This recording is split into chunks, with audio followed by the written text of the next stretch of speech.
Why pay regular price when you can save money on every purchase with WagerBucks at both WagerTalk and Sports Memo? WagerBucks are now eligible for use on not just daily, 3-day, and 7-day passes, but all long-term and seasonal packages up to 1 full year. There are tons of options available for every budget and size of better, from as low as $90 gets $100, all the way up to $3,500 gets you $5,000. Save every day on every pick you buy with WagerBucks.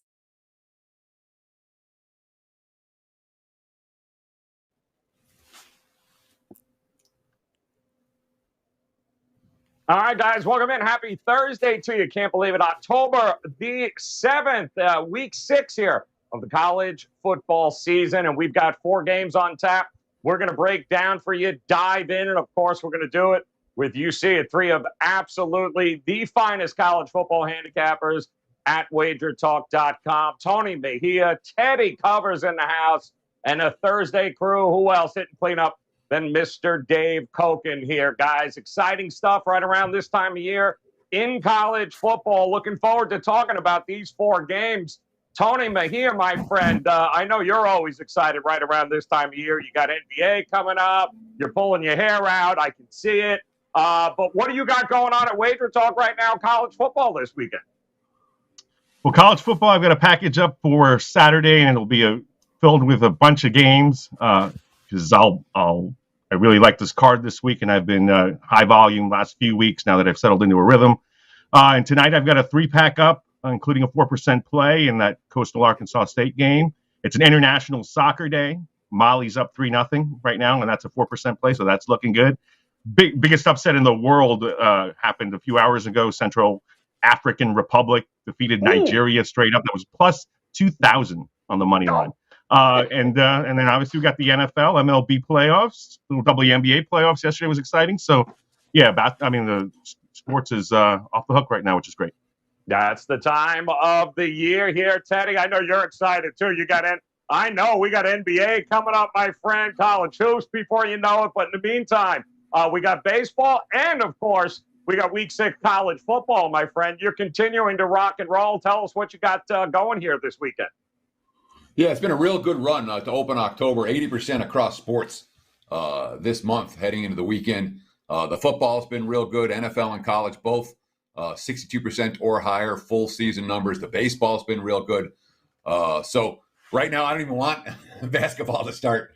It's like, let's kick the can down the road a little bit on the hoops because I'm handicapping 3 sports right now and I'm winning all 3 of them. So we're not going to even turn our attention to basketball until we need to. For right now, I've got to play up on tonight's game in college football action in terms of Arkansas State and Coastal Carolina. I've also locked and loaded with the full NFL card. My college football report in its entirety will be posted either tonight or tomorrow morning. I'm looking at a pretty deep card, just like Tony is. It's one of these weeks where there's a good handful of games jumping off the page.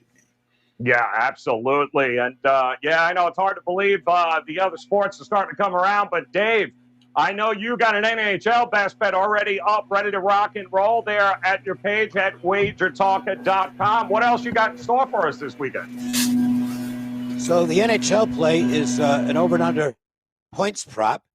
And I put it up Monday for $9, and we decided to just leave it for the $9. So that's a big play. I have a 5% NFL play going on Sunday. So 2 5% rolling at the same time, which for me is kind of unusual because I don't have a lot of those. The full record on 5% plays going back now to October of 2 years ago, 2019, is 27-9. So hopefully it'll be 28-9 after this weekend, and we'll find out about the NHL one in a few months. Have 4 college football games in all, including 1 free play, and 3 NFL games, including tonight's game, which is a free play. So just go to my homepage, wtbuzz.com/DC, or on my Twitter feed. If you can scroll through all the nonsense, you'll be able to find those free plays. And that's it. Ready to go. Let's go. Loaded. All right, let's do it here, guys. Make sure you visit all 3 of these gentlemen, WagerTalk.com. Start us off here, Robert. Game number 1 we're going to break down. Notre Dame taking on Tech in this one. Notre Dame opens up as a 3-point favorite. Total 47.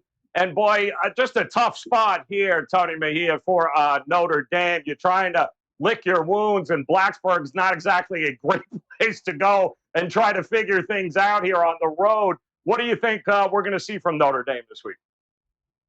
Well, we know that there might be a quarterback change in the works, although Brian Kelly's not saying. At least on Jack Cohen's is certainly short if he does start, and I actually think he will. I think they'll give him the nod and give him an opportunity to bounce back.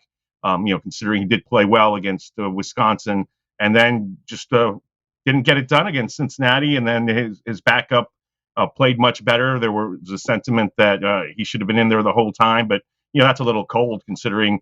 The Drew Pine played well, but Cincinnati kind of relented a little bit and wore down some. So I think Cohen will be out there.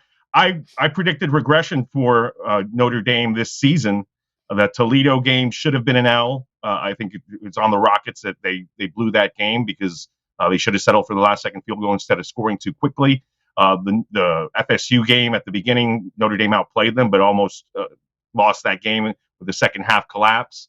The Wisconsin game, obviously not as big a blowout as it looked because of all the fourth quarter interceptions. And then Cincinnati went into South Bend and outplayed them last week, and I did win on both the under and the Bearcats. So just from the standpoint of carrying this forward, as I just don't think that this Notre Dame team is built to last. They're going into a bye week that they probably badly need, and then they come out of it and play USC and North Carolina in two more challenging games. I think Virginia Tech is a live dog now that they're back at +1 at home, night game, Lane Stadium. Understand, man? Give me the Hokies. Going with the Hogs. They feel like a beatable team right now, Notre Dame, Teddy. Some say they probably should have lost more than one. But what are you thinking right about now, heading to Blacksburg, taking on Tech? What kind of chances do you give Notre Dame? It's the third straight week where the Irish have faced an opponent with a rest advantage that's got an extra prep against them. And that's never a good sign when you're going on the road at night against an opponent with extra prep. All that said, for all the criticism of the Notre Dame offense, their offense is better than Virginia Tech's offense. I don't care which of the three QBs is playing. And when we talk about Brian Kelly and his concerns, Brian Kelly knows who's quarterback. Quote, we know exactly who it is. We're going to have one guy. We're going to let him know that the reps are for him to be the starter. So the team knows. We just don't know.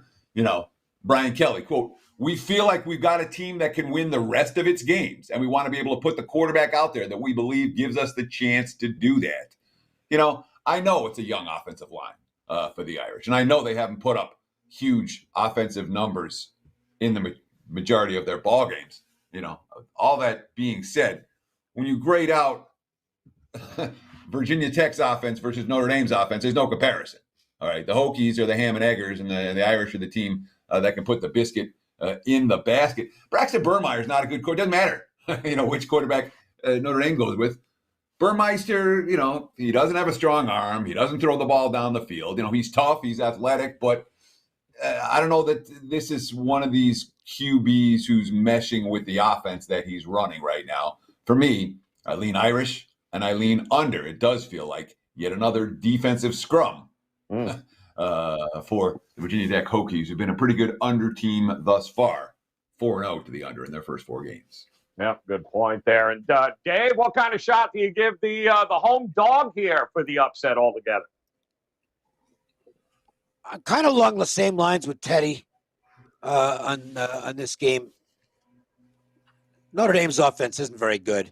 I don't care who the quarterback is, but it's better than Virginia Tech's offense, which is strictly, try and manage the game and don't screw it up and let our defense keep us in the ball game. So neither one of these teams is very good offensively. What happened to the Irish running game? That was supposed to be the one thing they didn't have to worry about this season.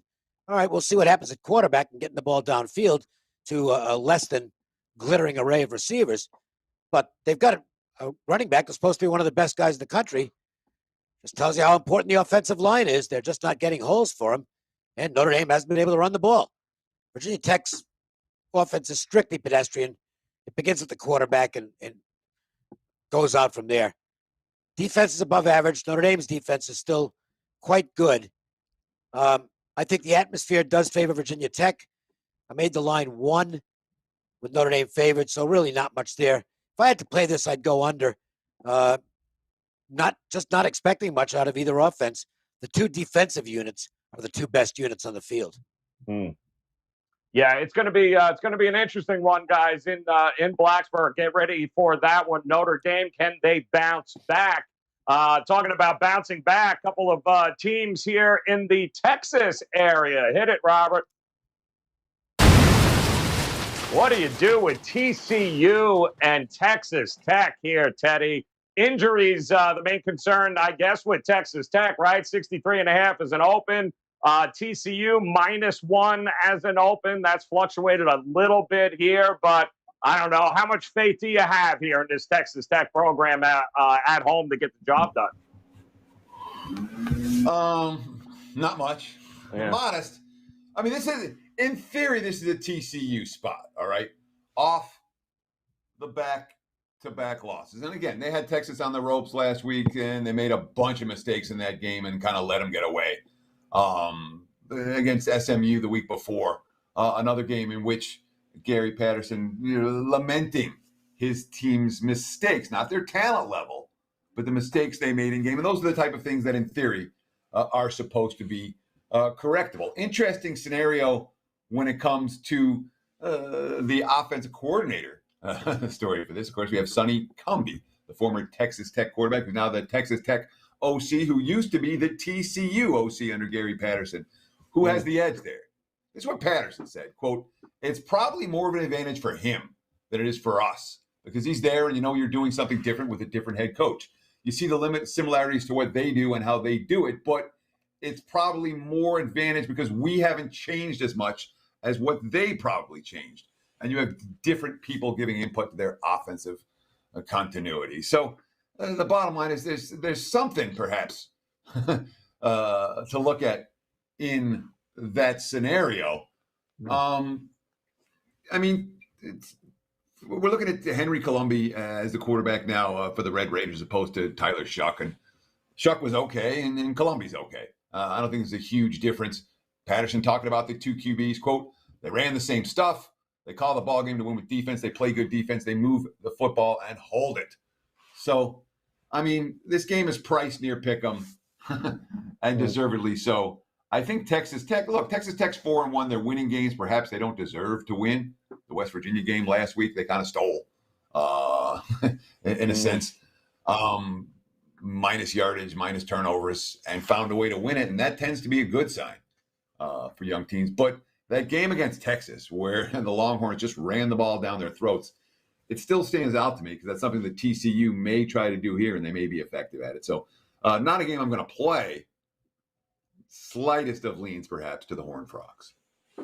Leaning a little bit. What do you do with this TCU team here, Dave? How much faith do you put into it? It doesn't feel like the TCU of old.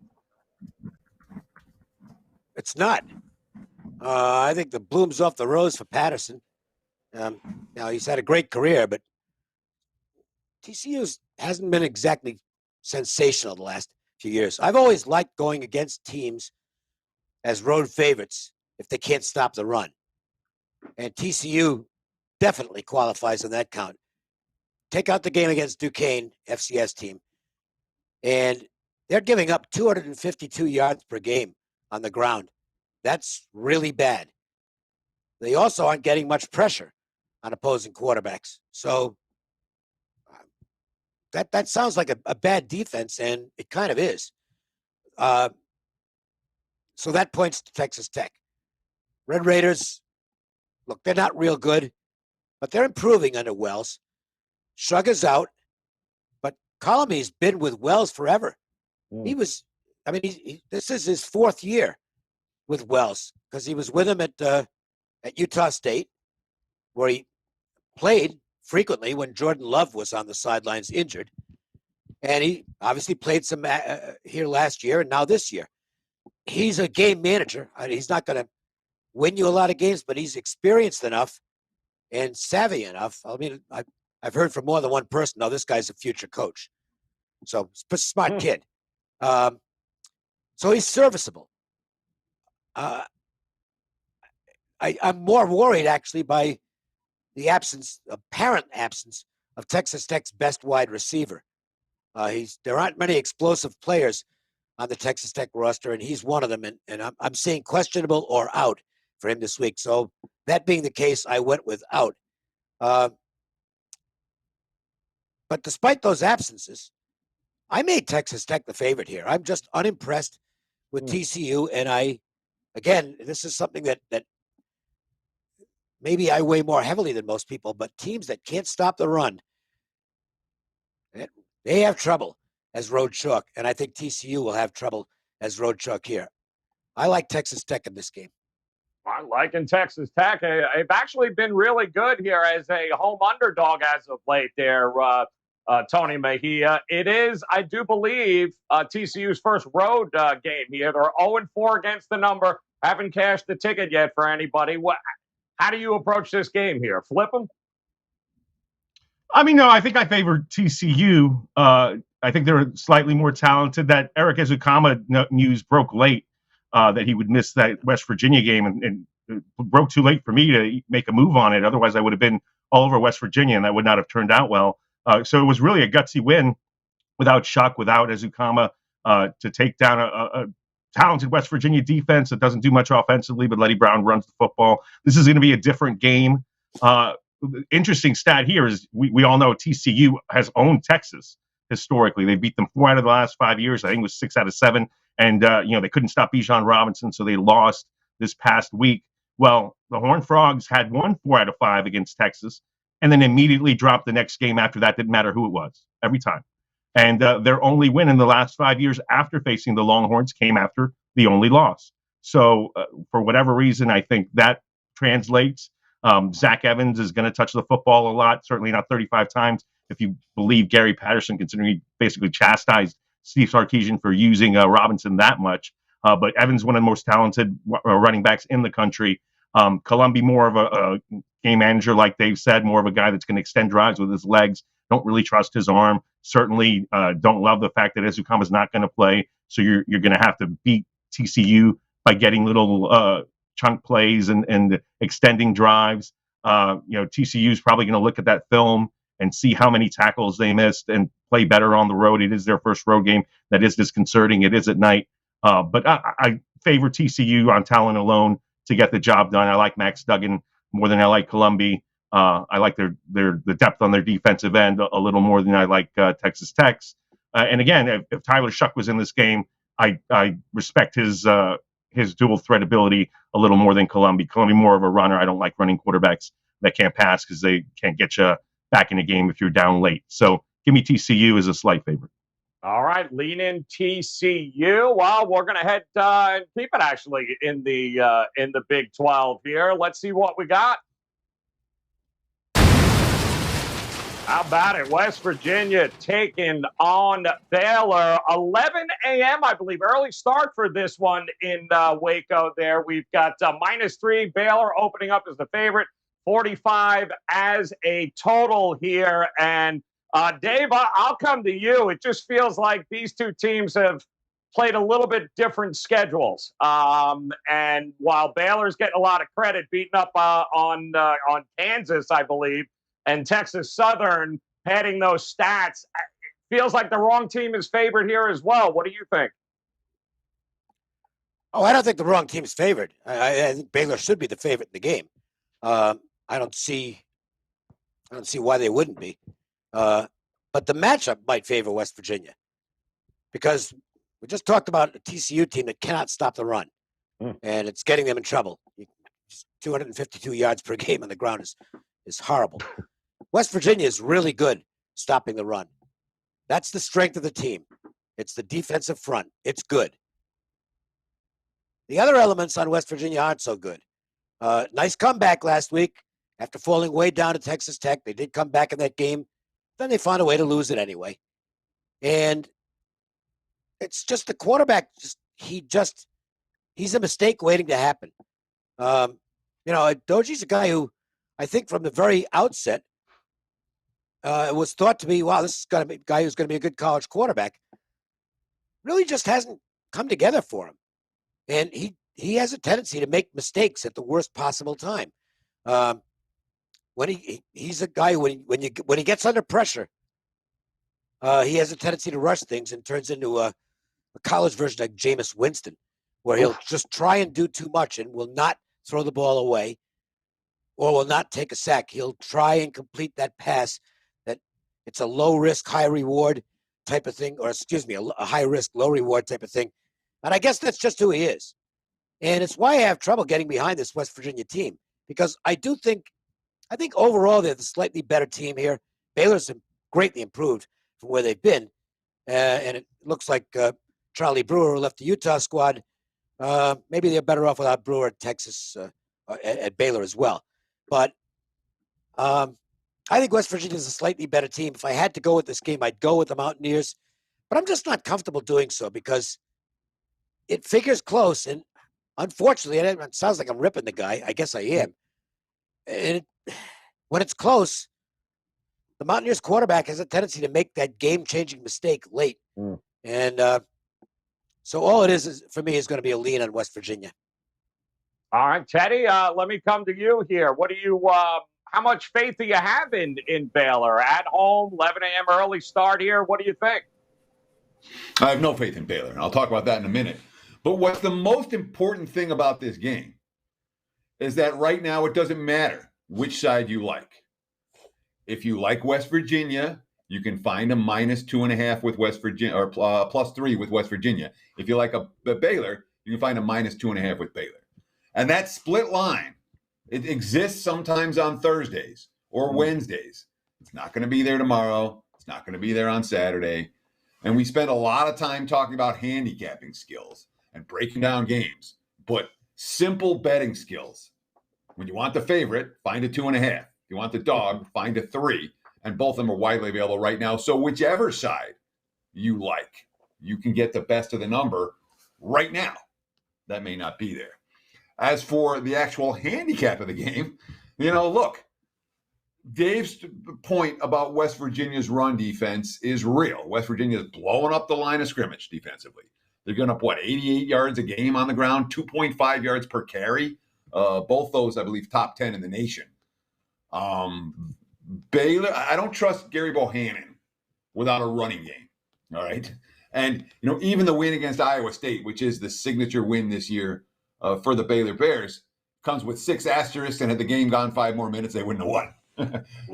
They hung on, they jumped out early and hung on for the victory. It wasn't a wire-to-wire powerhouse performance. I believe in the West Virginia defense. And I believe in the West Virginia pedigree a little bit more than Baylor right now. Mountaineers or pass for this better, which means I'm looking for the +3s, not the -2.5s. Yep, good point. What do you think, Tony Mejia? Are you on board with the Mountaineers here to get the W? I'm on board with neither team. Yeah, I'm 6'3", 250. Okay, 260, and I can't throw Daggy or Bohannon. And I wouldn't want to. As far as they could throw them, I wouldn't want to because I can't trust them either. So I want neither team. But I'm praying for no scoop and scores, and I'm praying for no pick sixes because I do think this ends up being a very low-scoring team that makes the fewest mistakes wins type of battle. What we saw and what we've seen out of Baylor is Dave Aranda's been able to mold that defense in his vision. And they're really doing a nice job. They came within a 4th and 2 against Oklahoma that they gave up from getting the ball back with a chance to tie or win that game last week in Norman. And that's not a fluke, even though Spencer Rattler hasn't played well and they're booing him in Soonerland. Baylor's defense had a lot to do with that. They would have won that game if Tristan Ebner had done anything. And I think he'll bounce back this week. But he had no rushing yards on 8 carries and failed to catch a pass. All his yardage came on returns. And that guy's one of the more valuable multi-purpose players in the Big 12. So he should have a bounce-back game. But it shows you that the Baylor offense is sputtering. And what we've seen from West Virginia, even though they have Letty Brown, who has broken an 80-yard run this season and has really been that offense for the Mountaineers, they also, because of Daggy and his mistakes, really can't get much going offensively. It cost them the Maryland game as well early in the season. This total set, I believe it opened at 45, dipped slightly. I still think it's too high. I'm really liking the under here. All right, leaning the under there at a noon Eastern time kickoff there in Waco, guys, with Baylor and West Virginia. One more game for us to break down. What do you got for us here, Robert? Who else? Ohio State taking on Maryland in this one. Opened up just under 20 there, 19.5 the total. 69. That seems to have gone up just a hair here. And Teddy, I'll come back to you here, my friend. It's a young Ohio State Buckeyes team.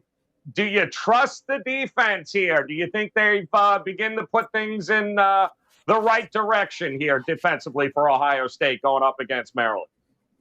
Well, I mean, the defense is only going to improve as the season progresses, but this isn't necessarily – when you're talking about this point spread range, obviously if Maryland starts to get in the 30s, you're worried about Ohio State covering the number. But if Ohio State gets to the 60s, you worry a little bit less of that. And certainly the Buckeyes are capable of doing that, 59-52 the last 2 weeks. They've found a little something.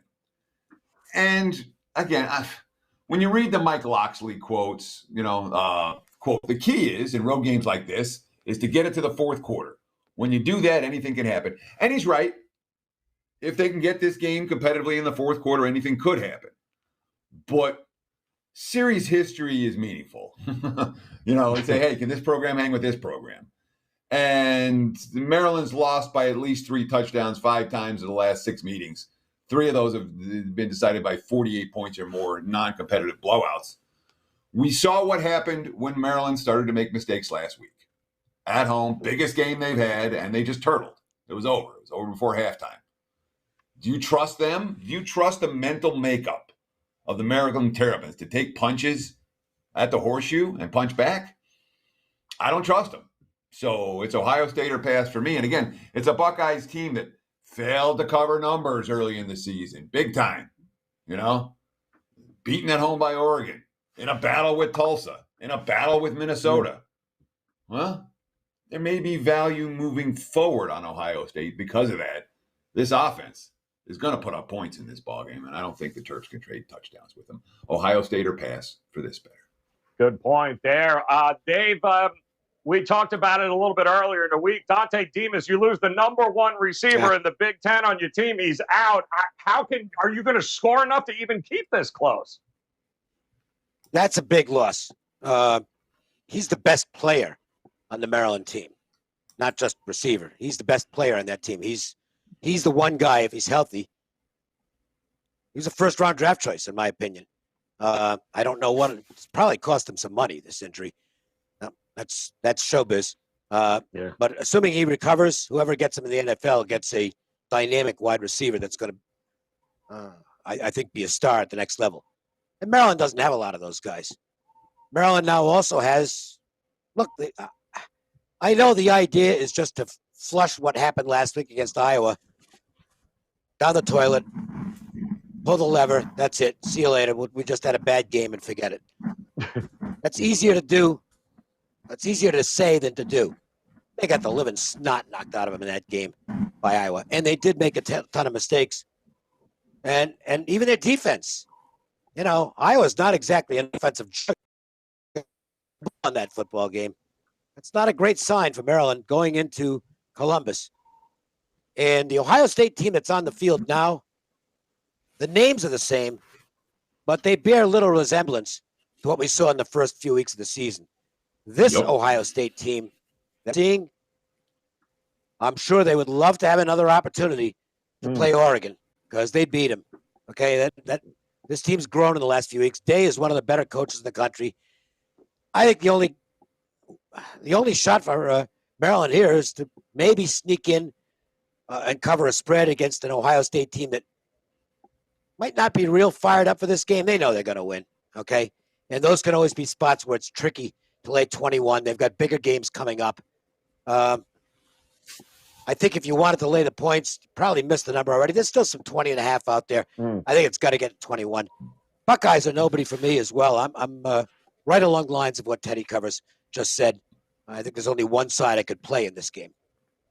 All right, good stuff there. And what do you think here, Tony Mejia? Is this another one of these games where it's is it Ohio State or not for you? Are you looking at the total? How do you approach it?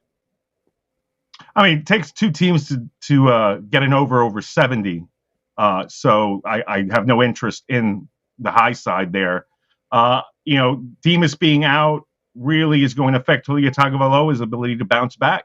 And that's one thing. Apparently, when it rains, it pours for him, because watching that game and being on the Maryland side last week, I thought, wow, this reminds me of his debut at Maryland against Northwestern. They lost 43-3, and he was brutal. And in last week's game, he was throwing the ball to Iowa, it seemed, half of the time, and really looked rattled and was trying to force too much. But then he settled in and actually beat Minnesota and Penn State in back-to-back weeks. So I don't question his resiliency or ability to get back on track and get in a rhythm. He's a talented kid.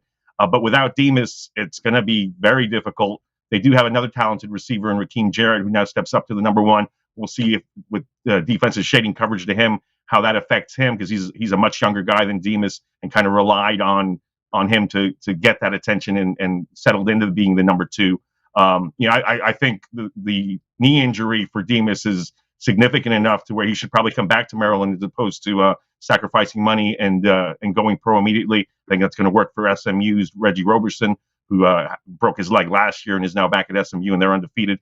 But as far as this game is concerned, too much talent on the Ohio State side. They're going into a bye week after this one, and they come back for the really serious games on the schedule. I think that they'll take care of business. They've buzzsawed through Akron and Rutgers, and I think they'll take a buzzsaw to the Terps. All right, good stuff there. There you got it, guys. 4 games on the card here today. And Tony Mejia, I'm going to come back right to you here so you can tell us which one of these 4 games are you leaning to a little bit more than the others. Let's go 16-13 in that West Virginia and Baylor game. Give me the under. Wow. Oh, he's going under in that. It's like watching paint dry. All right, Teddy, where are you going here, my friend? Which one of these games do you lean towards? I got to go with the Buckeyes. It'd be Ohio State or pass, and that means Ohio State. You can still find minus 20.5 with Ohio State, which means they win by 3 touchdowns. You cover the number. Wouldn't argue with the Buckeyes' first half play either if you're worried about them looking forward to the bye after halftime. But it's a game I expect Ohio State to win rather comfortably.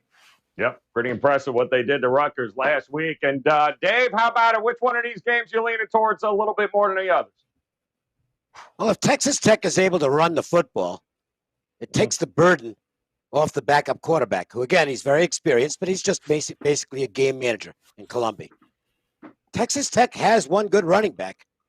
He's got good numbers, and he's facing a TCU rush defense that has been abysmal so far. Again, I'll go back to that stat. Take out the Duquesne game, and they've allowed 252 yards per game on the ground, and they're not getting quarterback pressure. It's a bad defensive line. It's the weak point on this TCU team.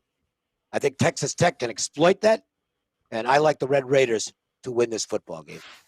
All right, Texas Tech it is. There you go, guys. You got him right across the top there. Take a look one more time with Tony Mejia going. Watch the paint dry.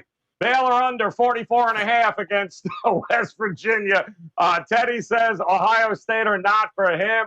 Find yourself that 20.5. They are available. And Dave says Texas Tech, a little bit of success on the ground. They win this game. Take the points and make sure you head over to WagerTalk.com here, guys. Make sure you visit not only Tony Mejia, Dave Cokin, and Teddy Covers. You can also catch Teddy, of course, at sportsmemo.com, but their plays are locked and loaded, ready to go. Dave's already got an NHL $9 best bet for the season, guys. Definitely worth heading over there, picking that up right now. And you heard Tony Mejia tell you, whether it be soccer, whether it be college football, the NFL, he is locked, loaded, ready to go, as is Teddy. It's going to be a profitable weekend here, guys. Make sure you visit them at WagerTalk.com. Hit that bell in the upper right-hand corner. We'll be back again for the Friday edition of the College Football Daily, powered by WagerTalk.com. In the meantime, best of luck with your plays, guys. On behalf of Dave Cokin, Teddy Covers, and Tony Mejia,